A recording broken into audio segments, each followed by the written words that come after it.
I'm Katie White, and this is By the Book, Enhancing Relationships Through Literature.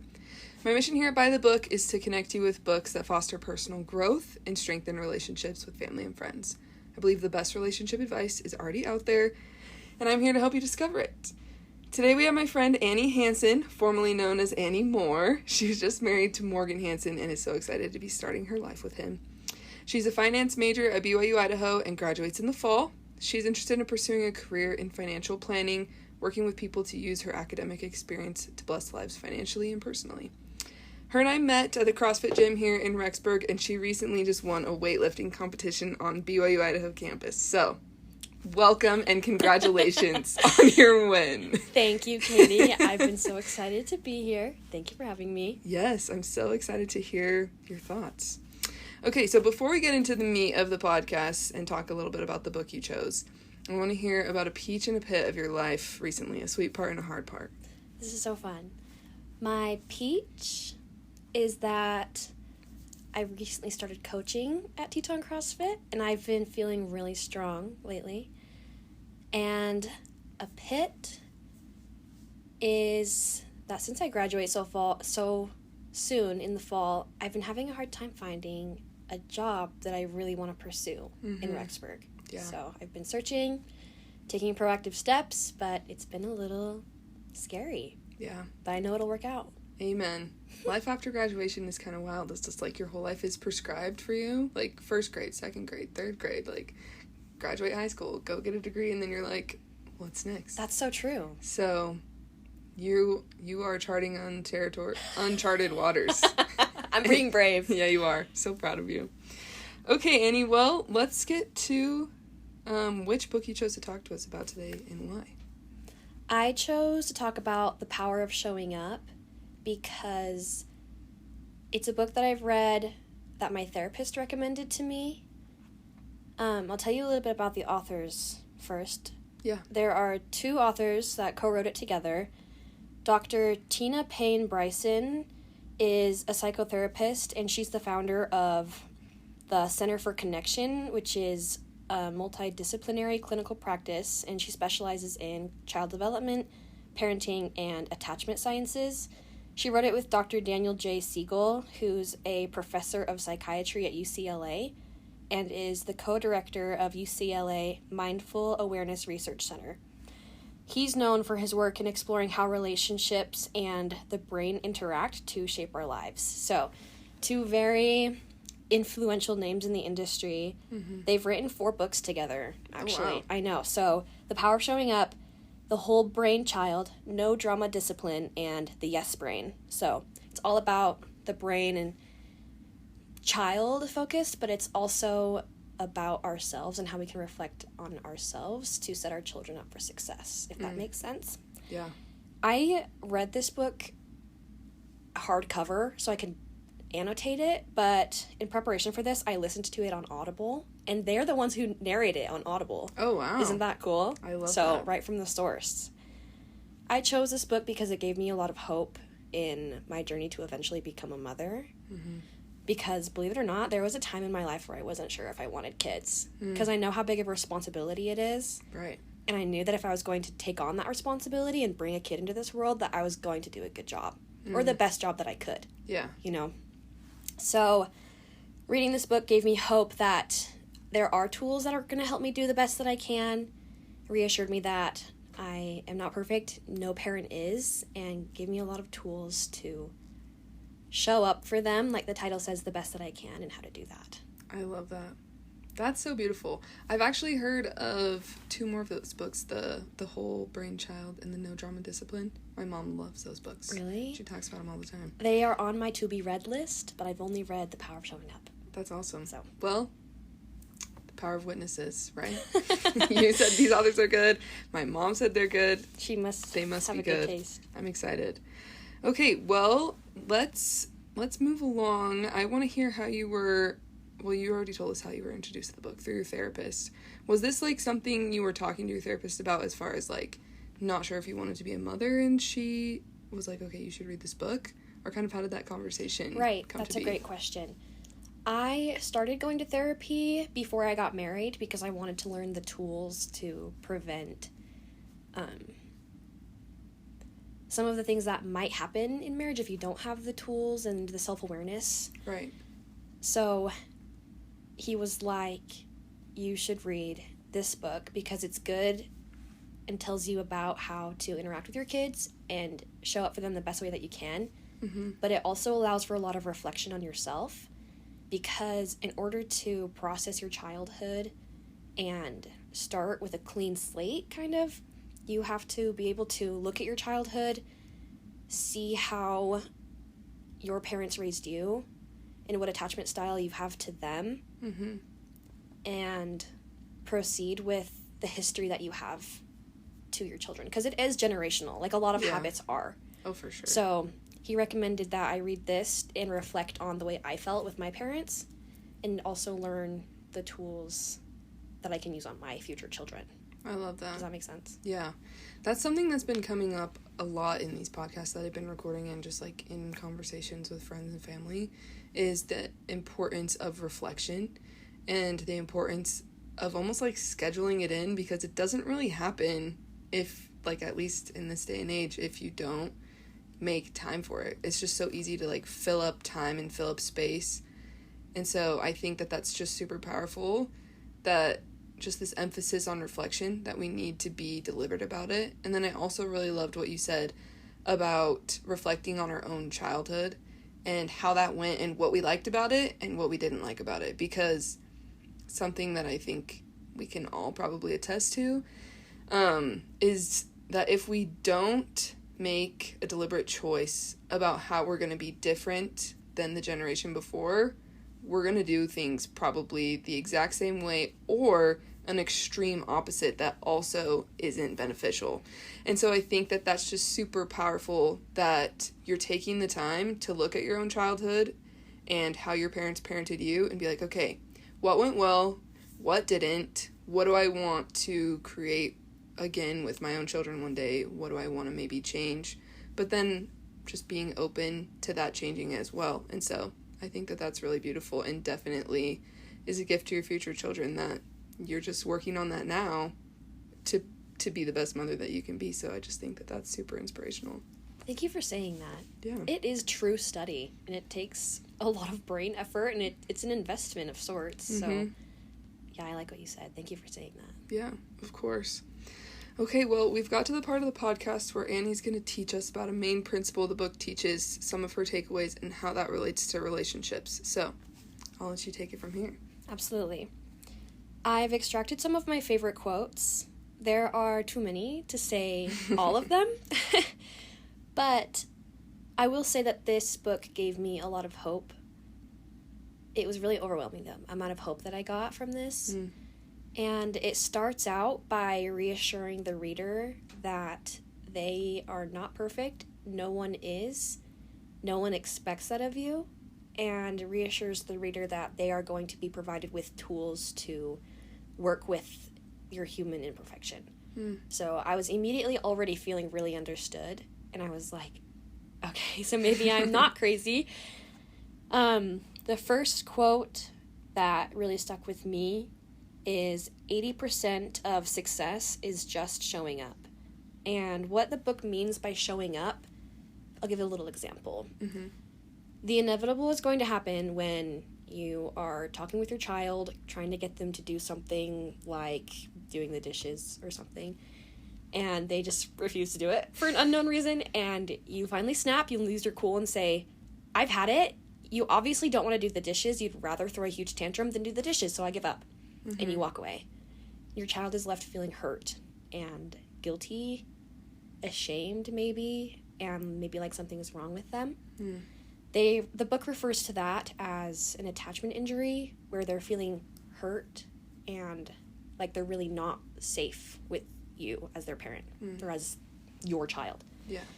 So then after obviously you step away, regain your cool, and realize what just happened, you can make the decision to then go show up for your child, return to them and say, hey, I snapped at you earlier. I lost my cool. I love you no matter what. It's important that we fulfill all our responsibilities in the household, but the way I spoke to you was not appropriate, and I'm really sorry. I hope you can forgive me, and I love you. Yeah. You know? So it's the illustration of hurting your child on accident because we are imperfect, and then returning to them to repair that. So to know that 80% of your parental success can be done that way. Obviously, there are extremes and different levels of severity in these injury attachments, but to know that we can work with our imperfections by returning to our children and reassuring them that we love them no matter what, and apologizing is so reassuring. Yeah. Like, I don't have to be perfect, thank goodness, because I'm not. So to know that I can show up is really powerful. Another quote that I loved is, your job as a parent is not to prevent them from experiencing setbacks and failures, but to give them the tools and emotional resilience they need to weather life's storms and then to walk beside them through those storms. As a mom, it's going to be really hard for me to watch my children go through painful things, whether it's physical pain or emotional pain, but it's impossible to prevent all of those. And so to read this book and learn the tools that I can use to teach my kids and give them emotional resilience and prime them for that, and then walk through them, is also really hopeful. Yeah. This book goes over the 4 S's, which is safe, seen, soothed, and secure, which is basically the 4 tools that a parent needs to use with their child to make their child have, to let their child know that they are safe and loved no matter what. So to know more about those, you're going to have to read the book. Too much good content there. Yeah. I love that. I just wanted to basically add my testimony to, like, read the first quote for me one more time. 80% of success is just showing up. Yeah. Just, I remember my parents starting to make more of a deliberate effort to apologize. I remember, maybe they did it earlier before, but I remember them making more of a deliberate effort in, like, my teenage years, and how big of a deal that was to me. Because I was coming from a place of pride where I didn't want to admit that I was wrong in front of my parents. But when they were willing to admit that they had made a mistake and that they were wrong, it helped me to dig for that humility in myself as well. To then be like, you know what, Mom, like, I really appreciate you acknowledging that you did less than perfect in that interaction. So did I. I'm really sorry. And provided an opportunity for us to bond and for us to attach in that healthy way, rather than me just feeling damaged and also too prideful to acknowledge my own part. And so I think as the adult, as the parent in a relationship, that if you do take that responsibility to show up and to apologize and to admit that you made a mistake and that you were imperfect, I think that's only going to bless your relationship, not only because you're doing your best to repair whatever damage was done, but also because you're inviting your child to also acknowledge their imperfection without being like, you need to apologize to me. Because how often has someone told you that, like, you need to apologize to me, and you're like, no. Like, at least for Absolutely me. not. At least for me, like, I, especially, like, as like, a high school student, middle school, whatever, just feel like I was often at a place of I was afraid to be wrong, and that it was showing weakness. But when adults are willing to show that they're also imperfect, I think it just helps kids to also feel safe to admit that they're imperfect as well. That is so beautiful. Vulnerability is not weakness, and it does take a level of vulnerability to approach someone, whether it's your child, say, hey, I messed up. Mm-hmm. And I remember my parents showing up for me too. Yeah. And those moments were so special to me. It almost made the attachment injury disappear in a way. Yeah. Because we had that connection again. Mm-hmm. And we were stronger after that too. So I can remember a few times as well. Yeah. Makes a big difference for a small kid whose world is this big. Yeah, for sure. I think too, it just like makes me think of just like when you work out in the gym, right? You're like on purpose hurting your muscles. Like you're on purpose like tearing them up. and then you create an environment for them to be able to heal and stretch and repair by, you know, like, obviously stretching, good nutrition, hydration, showing up at the gym again, right, moving it, and it creates an opportunity for those muscles to grow. And so I think that that is exactly what's going on in these relationships, that not that you should be, you know, going out of your way to hurt somebody's feelings, but that in those opportunities, when the fibers do tear, when you do hurt somebody's feelings, when you do make a mistake, that exactly what you were saying, that these opportunities where parents do decide to show up for their kid can make those muscles of attachment even stronger, like exactly like you said. So I just think it's interesting how often emotional situations are so easily compared to physical situations. And I don't think that that is a mistake in the creator's design, because it's so easy for us to see things in the physical world, right? But then for us to be able to make a comparison of like, okay, this is how it works in the physical world, it actually works pretty similar in the emotional world and the spiritual world. And I don't think that that was a mistake. So I just think that that's really cool too. I think that's beautiful too. It's like, it's unseen, and that's why it's so much harder to understand, right? And why society has shaped different traits to like be seen as weakness or negative, but in reality we're all just doing the best we can. Yeah, for real. Well, Annie, who would you recommend this book to and why? I would recommend this book to someone who wants children but is feeling overwhelmed or inadequate for the task. Because the level of reassurance and hope that it provides is really powerful. And even if you know you don't want children, I still recommend the book so you can reflect on you and your childhood to understand yourself better. Because that's always good practice. Yeah. Understanding yourself better translates to many different areas of life, whether it's applying it to when you have children or if you have children, or other areas in the workplace or in school, or just learning about yourself. Yeah. This book allows for a lot of reflection. There's one last quote that I really loved, and it is, "History is not destiny." So that in itself is really powerful. I recommend this book to understand your history, and if you want to change it, understand that you can. Yeah. I love that. Thank you. I loved it too. So, based off of the principles in this book, what's something you would invite them to do? What's an action step that someone could take to start applying the principles that the book teaches?